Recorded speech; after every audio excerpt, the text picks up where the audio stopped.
नमस्कार। तबसरा आज दोपहर तक में एक बार फिर आपका स्वागत है और मैं हूं दर्शपाल गुप्ता और मेरे साथ है वरिष्ठ पत्रकार शीश वर्मा जी। सी जी, आज उपराज्यपाल ने कहा है, साफ शब्दों में कहा है कि ड्यूटी पर नहीं जाएंगे तो तनख्वाह नहीं मिलेंगी और कोरोना का डर फिर से सताने लगा है। सरकार ने हिदायत दी है राज्यों को और राहुल गांधी को भी लिखा है। तो सबसे पहले आज बात करते हैं, उपराज्यपाल ने एक समारोह में कहा है कि अगर ड्यूटी पर नहीं जाओगे तो आपको तनख्वाह नहीं मिलेगी। ये बात उनके बाबत है जो 200 से ज़्यादा दिन हो गए हैं प्राइम मिनिस्टर रोजगार योजना के तहत जो वहाँ काम कर रहे थे और वहाँ पर टारगेट किलिंग के बाद वो जम्मू आ गए और उनका आंदोलन चल रहा है उनके बारे में, क्योंकि उनको अगस्त महीने के बाद तनख्वाह नहीं मिली है। उन्होंने बीच में निकाला था कि बायोमेट्रिक अटेंडेंस होनी चाहिए, सब कुछ होना चाहिए, लेकिन ये जितने भी आंदोलन होता है ये कहते हैं कि हमें सुरक्षा जरूरी है, हमें सुरक्षा देंगे तो हम जाएंगे। हमारे सामने हमारे साथियों को मार दिया गया है, हमारे कुलीग्स मारे गए हैं, तो हमें सरकार सुरक्षा नहीं दे रही, वहाँ रहने के लिए हमारा इंतज़ाम नहीं है, हमें हमारे नाम जो है वो हिट लिस्ट में है और उसी के कारण जो वहाँ पे जो मालिक मकान है वो हमें कमरा देने को तैयार नहीं है। वो खुद डरते हैं अगर वो यहाँ रह रहे हैं क्योंकि उनकी फैमिली को भी खतरा हो सकता है। इन सब बातों को देखते हुए वो वहाँ जाने को तैयार नहीं है। कहते तनख्वाह मत दो, हमें नौकरी से निकाल दो, लेकिन हम किस तरह से अपनी जान का रिस्क लेके हम कश्मीर जाएंगे, वहाँ किस तरह से हम ड्यूटी करेंगे? नहीं, बिल्कुल ठीक कह रहे हैं। देखिए, उपराज्यपाल आज मीडिया से मुखातिब थे कन्वेंशन सेंटर में जम्मू के, और उन्होंने कई बातें कही। मुख्यतः बात इन पे ही थी जो पीएम कागज मनमोहन सिंह के वक्त जो लगे थे लोग घाटी में। उनका उपराज्यपाल का कहना है कि जब रैली के लिए कैडर तय हुआ, उनका अपना तर्क है सरकार का, तो हम उनको कैसे जम्मू ला सकते? जब पुंछ का आदमी जम्मू नहीं ला सकते हम, तो रैली का कैसे लाएंगे? उन्होंने ये भी कहा कि हमसे लगातार ये लोग मिल रहे थे, हमने यकीन भी दिलाया था। मुख्य सचिव जो डॉक्टर अरुण कुमार मेहता की अगुवाई में एक कमेटी गठित की गई, इनकी बातों को ध्यान में रखा गया, लेकिन अंतिम निर्णय हमें ये लेना पड़ा मजबूरी में। तमाम तरह की चीज़ें हैं, तो हमने अगस्त तक इनको सैलरी दी है। मई की घटना है। आपने ठीक कहा कि 200 से ज़्यादा दिन हो गए हैं, तो वो कहते हैं कि अब इसके बाद हम सैलरी इनको बिल्कुल दे सकते घर बैठे। और ये हमारा एक कड़ा और बड़ा दो शब्द लाउडली मैसेज है बिल्कुल। जो हड़ताली आंदोलित हैं। इनके बयान के बाद जब मीडिया ने जो आंदोलित कर्मचारियों से बात की, उनके नेताओं से, तो उनकी बड़ी तीखी प्रतिक्रिया रही। उन्होंने कहा कि जब हम मरी जाएंगे तो हमें सैलरी क्या करना, अगर शासन में दम है तो हमें एक मुश्त सबको टर्मिनेट कर दे, ना बजेगा बांस, ना रहेगा बांस, ना बजेगी बांसुरी। तो कुल मिलाकर अगर देखा जाए, देखिए दुविधा दोनों तरफ है। दुविधा कर्मचारियों की भी वाजिब है। जब वो कह रहे हैं कि जब हमारे नाम हिट लिस्ट में जाते हैं सोशल मीडिया पे, टीआरएफ को पता चलते हैं, तो मकान मालिक जो वहाँ रह रहे, कश्मीर में मकान लेंगे ना, जम्मू में तो जब काम वहाँ कर रहे हैं, तो मकान मालिक भी कमरा देने से डरते हैं। उनका भी बिल्कुल जायज़ है कि जब हमें कमरा नहीं मिलेगा, सुरक्षा नहीं मिलेगी, तो हमें क्या करना चाहिए। लेकिन सरकार का भी अपना एक बड़ा मैसेज है। सरकार का कहना है, सरकार का भी सोचना हमें काफ़ी हद तक इसलिए ठीक लगता है कि ये पाकिस्तान का एक एजेंडा है, हिडन एजेंडा है कि इस तरह से माइनॉरिटीज़ मतलब हिंदूज, चाहे वो स्टेट के हैं या नॉन स्टेट के हैं, जो मजदूर हैं वहाँ काम कर रहे हैं, टारगेट किलिंग करवाओ, खौफ बनाओ, और उसके बाद ये लोग आंदोलित हो, और उसके बाद ये लोग घाटी खाली कर दें। जैसे कि 90s में कश्मीरी पंडितों को सामूहिक पलायन के लिए मजबूर होना पड़ा। और आपको मालूम ही है कि रजनीवाला जम्मू प्रोविंस की सांबा की शायद रही थी और टीचर थी, दलित समुदाय से थी, और राहुल पंडिता। ये दो मामले ऐसे हुए लगातार कुछ अंतराल के बाद कि जिसकी वजह से ये बड़ा आंदोलन खड़ा हो गया। पर ये तो साफ कह रहे हैं कि हमने जान खुद नहीं आए वहां से, बिल्कुल हमें निकाला गया। हालात में भी हालात वहां के थे, ऐसे हालात है जहाँ तो हालात इससे पहले नहीं हम नहीं आए। जब ये टारगेट किलिंग हुई, इनको मारा गया, उसके बाद हमें थ्रेट मिली, हमारे नाम तो हिट लिस्ट में आए जी। तभी हमने छोड़ा है। अब दोनों बातों के भी आपकी बात तो बिल्कुल सही है कि वो चूंकि इनकी अपॉइंटमेंट वहां पे हुई है, बिल्कुल पैकेज के मुताबिक अपॉइंटमेंट हुई है, अपॉइंटमेंट वहीं पे हुई है, वो जम्मू में आ नहीं सकते। बिल्कुल। अब मसला ये है कि इन दोनों के बीच में जी ये हालात जो बने हैं, एक तरफ अब तो एलजी साहब ने ऑर्डर कर दिया है, अब इनकी सुरक्षा कैसे होगी? वहां पे सुरक्षा का क्या होगा? अगर ये जाते हैं तो वहां पे इनमें से कोई मारा जाता है, किसी के साथ अनहोनी होती है, तो उसकी जिम्मेदारी कौन लेगा फिर?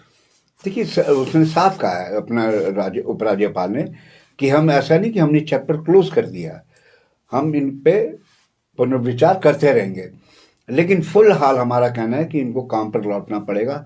और देखिए, इस प्रकार के भी तर्क दिए जा रहे हैं, जो जवान सुरक्षा बलों में या राज्य पुलिस में या सेना में भर्ती होते हैं, उनकी भी तो शहादतें होती हैं आतंकवाद के चलते। कल को वो लोग ये कहना शुरू कर दे कि हम तो नहीं जा सकते। नहीं जी, थोड़ा सा भिन्न हूं मैं से, उनको नहीं, ये तर्क है, ट्रेनिंग होती है, ये उनके पास हथियार तर्क होते हैं, है। सब कुछ होता है। मैं लॉजिक हाँ। बता रहा हूँ, अपना अपना लॉजिक है ना, हर आदमी अपना लॉजिक देता है, वो मान लिया जाए। देखिए, मैंने ये कहा ना कि इनकी दुविधा एक सही लग रही है, इसलिए कि सरकार की ओर से कोई सुरक्षित आवास है नहीं इनके पास, कोई सुरक्षित कॉलोनी नहीं है।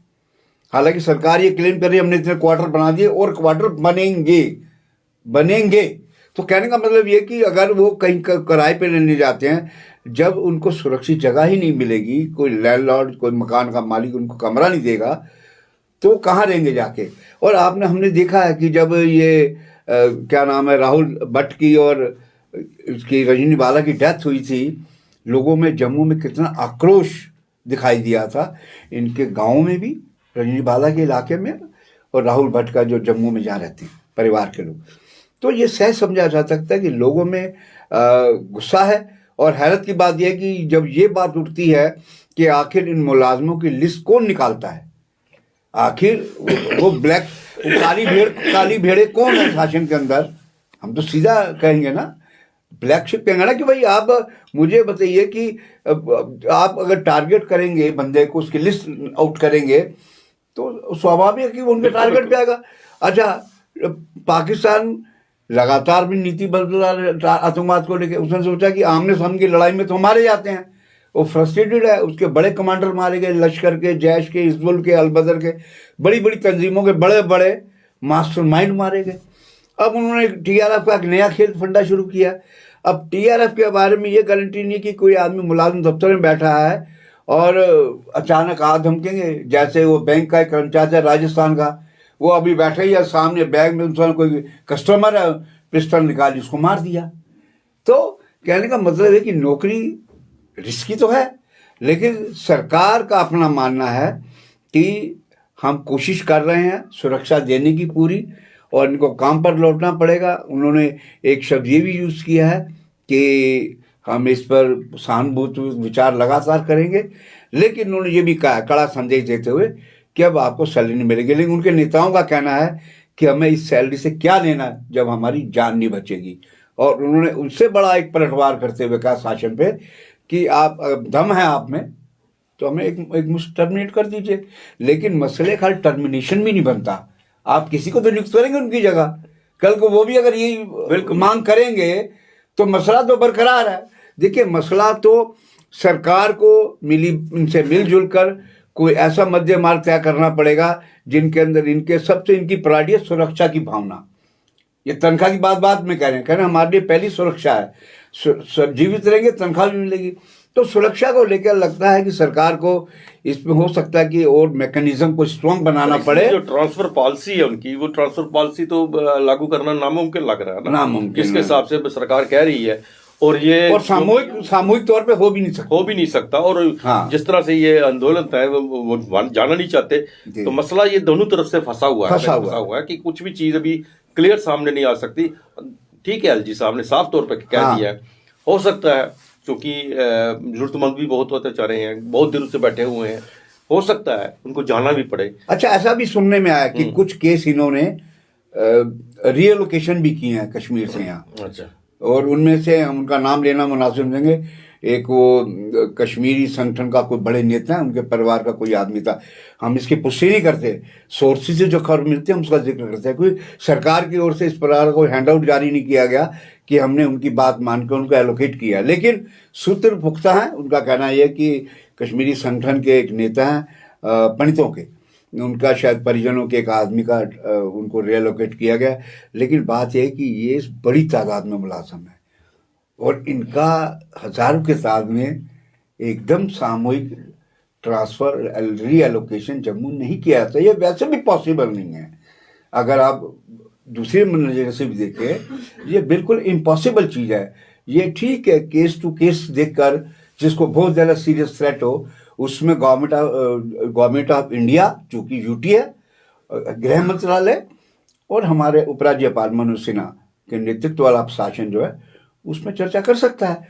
लेकिन अगर सामूहिक रीएलोकेशन की बात है, वो वैसे भी एकदम नहीं। इस वक्त तो इनकी एक ही मांग है ना, ट्रांसफर पॉलिसी हमारी होनी चाहिए और हमें हर डिस्ट्रिक्ट में जैसे, उसीलिए उन्होंने चीफ सेक्रेटरी की अगुवाई में एक कमेटी गठित की, उसमें ट्रांसफर पॉलिसी तमाम एंगल से चर्चा की गई। जो उपराज्यपाल कह रहे हैं उनके मुताबिक कि हमने उन तमाम बिंदुओं पर चर्चा की, उसके बाद इस निष्कर्ष पर पहुंचे कि ये काम इतना सहज नहीं है, पेचीदा है, और हम इस पे ये नहीं कि हमने चैप्टर क्लोज कर दिया है, हम इस पे हो सकते हैं आगे भी कोशिश करें, लेकिन फिलहाल हमारा कड़ा संदेश है, आपको ड्यूटी पे जाना पड़ेगा और बिना ड्यूटी पे जाए आपको तनख्वाह नहीं मिलेगी। देखते हैं आप देखते हैं कि आंदोलनकारियों का जो हम रुख देख रहे हैं वो बड़ा कड़ा रुख है, और हमें लगता नहीं है कि जिस पर उनके रिएक्शन आया कड़े कि वो उपराज्यपाल साहब के इस संदेश को स्वीकार करें।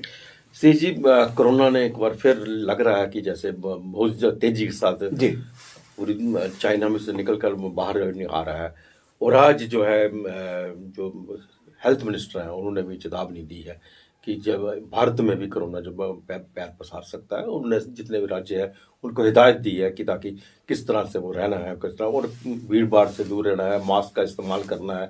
तो इसके साथ साथ ही राहुल गांधी की जो भारत जोड़ो यात्रा है, उनको भी लिखा है कि आप एक किस्म की यात्रा को बंद करने के लिए कहा गया है, परोक्ष रूप से। हाँ, परोक्ष रूप से, ताकि भीड़ इकट्ठी ना हो। भीड़ में नहीं जाने का मतलब भीड़ इकट्ठी ना हो।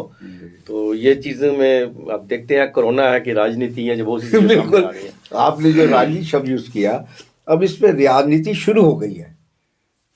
अब राजनीति कांग्रेस भी कर रही है और सत्तारूढ़ पक्ष भी कर रहा है, इसलिए क्योंकि हम अशोक गहलोत जो मुख्यमंत्री राजस्थान के, उनका बयान सुन रहे थे, पवन खेड़ा का भी सुन रहे थे।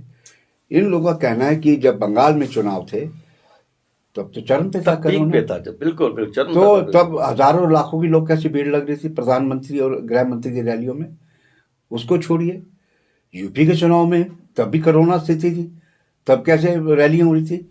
तो कांग्रेस का आरोप है, हम उनके आरोपों की पुष्टि नहीं करते, उनका आरोप है चूंकि राहुल गांधी की भारत जोड़ो यात्रा को भारी सफलता मिल रही है, अब चूंकि वो उन राज्यों से गुजरेगी जहां बीजेपी शासित राज्य हैं या गैर कांग्रेस शासित राज्य, जैसे दिल्ली, पंजाब में तो आम आदमी पार्टी है, तो उनको रैली को कहते इन्होंने हरबा इस्तेमाल कर लिया, आईटी सेल ये वो तमाम, कोई असर नहीं पड़ा। अब वो सोच रहे हैं कि इसको, लेकिन एक बात जरूर माननी पड़ेगी। देखिए, हमें याद आता है जब चीन में ये फैला था, तब राहुल गांधी ने बहुत पहले कहा था कि इस पर हमें एहतियाती कदम उठाने चाहिए। और चीन में अभी भी जो कोरोना के जो जानकारी मिल रही है वो एक डरावनी स्थिति है। वही मैं कह रहा, राजनीति किसे अपने चश्मे से दे रहे हैं बस, लेकिन जो सच्चाई है वो ये है कि सच जो आपने जो बात कही है, चीन में बहुत डरावनी पोजीशन है, और चीन से जो है वो कहीं भी, जिस तरह पहले भी चीन से निकला था, चीन से आया था। पूरे लोग ये भी कह रहे कि ट्रम्प के साथ जो लोग आए थे उनका भी मेडिकल नहीं होता, वो भी कोरोना की बीमारी पैकेज है। अभी भी जो कोरोना तो खत्म हुआ ही नहीं, ये तो स्वरूप बदलता रहेगा, स्वरूप बदलता रहा, कोरोना तो रहा ही है। तो हम समझते हैं कि देखिए, इस विषय पर हमारा मानना यह है कि सियासत को साइड में कर और दोनों पक्षों को, विपक्ष का तो काम है सियासत खेलना, सत्ता पक्ष को भी इसमें देखना चाहिए कि भाई कौन सा ऐसा रास्ता उपयुक्त है। उनको कहिए कि जो लोग रैली में आ रहे हैं सख्ती में मास्क लगाएं, डिस्टेंस रखें, जो पहले भी होता रहा है, जो पहले इन्होंने जो प्रोटोकॉल जो बनाए थे कि हाँ भाई आपने ये करना ये करना ये करना। तो मैं समझता हूँ कि इसमें सियासत अभी चलेगी, क्योंकि आज पहली बार जो स्वास्थ्य मंत्री मावड़िया, उन्होंने एक अपनी हाई लेवल मीटिंग की, उसमें ये तमाम एंगलों से बात की गई जो चाइना में घट रहा है उसका कितना इम्पैक्ट पड़ेगा। कांग्रेस का ये भी कहना है कि आपको चीन से आने वाले जहाज रोकने पड़ेंगे। ये बात राहुल गांधी ने तब भी कही थी, नहीं रोके गए थे जहाज। तो मैं समझता हूँ चूंकि ये बीमारी जो है ये हवा के माध्यम से आती है, और आपने ठीक कहा, ये हमें नहीं लगता कि आने वाले कब कितने वर्षों में ये खत्म होगी, क्योंकि ये हर समय के बाद अपना स्वरूप बदलती है, कभी कुछ रूप ले लेती है, कभी कुछ रूप ले लेती है। तो हमें जरूरी है, एक मानवता का तकाजा है कि चाहे राहुल गांधी हो, सरकार हो या कांग्रेस हो, उन सबको इस पर गंभीरता से चिंतन करना चाहिए। राजनीति का चश्मा हटा के देखना चाहिए, क्योंकि कोरोना है जो है वो है। बिल्कुल। तो इसलिए जरूरी बन जाता है कि अगर आपको राजनीति भी करनी है तो एहतियात जरूर बरतनी चाहिए। बिल्कुल सही कहा आपने। यह था तबसरा दोपहर तक का। बाकी खबरों के लिए आप देखते रहे पीपी न्यूज लाइन। नमस्कार।